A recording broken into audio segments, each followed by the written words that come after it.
खरं म्हणजे नाशिकमध्ये अतिशय सुनियोजित पद्धतीनं दंगल घडवण्याचा प्रयत्न झालेला आहे। न्यायालयाच्या निर्णयानंतर तिथल्या लोकांनी स्वतः ते अतिक्रमण काढण्याच्या संदर्भात पोलिसांना सांगितलं आणि ते अतिक्रमण काढण्याची सुरुवातही त्यांनी स्वतः केली।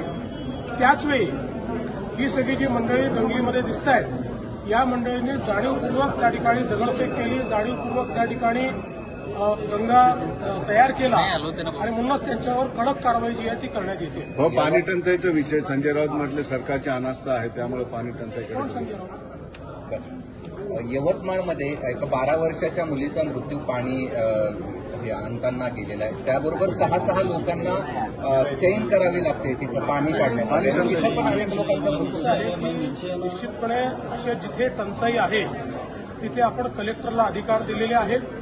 कलेक्टरने त्या ठिकाणी टँकरद्वारे पाणी पुरवठा करायचा आहे किंवा त्या ठिकाणी ज्या काही वेगवेगळ्या पद्धतीने पाणी पुरवठा करता येईल तो करायचा आहे। आपल्याला कल्पना आहे की महाराष्ट्रामध्ये एप्रिल आणि मे हे 2 महिने असे असतात की ज्या काळामध्ये खूप भागामध्ये पाणी टंचाई तयार होते। प्रत्येक जिल्ह्याचा पाणी टंचाईचा आराखडा आपण तयार करतो। त्या आराखड्यानुसार ज्या ठिकाणी टंचाई होणार आहे त्या ठिकाणच्या उपाययोजना या ठरवायच्या असतात। त्याच्याकरता जिल्हाधिकाऱ्यांच्याकडे आपण निधी देखील उपलब्ध करून देतो। त्यामुळे अशा प्रकारची घटना जर कुठे होत असेल तर तिथे काय अडचणी आहेत ते आम्ही समजून घेऊ आणि त्यातनं मार्ग काढू। पण ज्या गावामध्ये हे सगळं घडलंय तिथं पंतप्रधानांची जी पाण्याची योजना आहे हर घर जल हर घर नळ ह्या झाल्यात, मात्र तिथे बघा आता मला आगा माहिती नाही, पिछा माहिती नाही, कुठे झाला हे माहिती नाही, पण तुम्ही अगदी अरे पण तुम्ही असं तुम्ही सांगितलं म्हणून थोडं उत्तर देता येईल ना। मुळामध्ये मी तुम्हाला उत्तर दिलेलं आहे की जिथे कुठे प्रॉब्लेम असेल तो प्रॉब्लेम सॉल्व्ह करू आपण।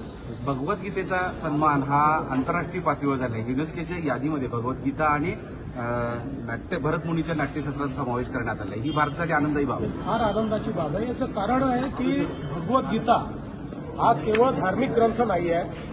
जीवनाचं सत्य सांगणारा विचार हा भगवद्गीतेतनं त्या ठिकाणी प्रतिपादित झालेला आहे आणि आपलं जे नाट्यशास्त्र आहे हे अतिशय प्राचीन आहे। त्यामुळे त्याला जर युनेस्कोमध्ये जागा मिळत असेल तर आपल्या सर्वांकरता ही अतिशय अभिमानाची गोष्ट आहे। डीएमआयसीच्या संदर्भात काही महत्वाचे निर्णय घेतलात आपण आणि ते मराठवाड्याच्या पुढच्या विकासासाठी अत्यंत महत्वाचे। मुळातच मराठवाड्यातल्या उद्योजकांनी अशी विनंती केलेली आहे की डीएमआयसी सोबत या ठिकाणी डिफेन्स क्लस्टर करता येईल का, अशा प्रकारचा एक विचार त्यांनी मांडलेला आहे। निश्चितपणे आम्ही तो पडताळून पाहतो आणि तो शक्य असेल तर आम्ही जरूर करू।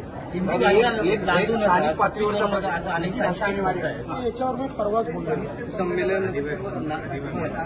मी त्याच्या संदर्भात पहिलेच बोललेलो आहे। महाराष्ट्रामध्ये मराठी भाषा ही कंपल्सरी आहे। सर्वांना मराठी भाषा अनिवार्य आहे। मराठी भाषा शिकलीच पाहिजे।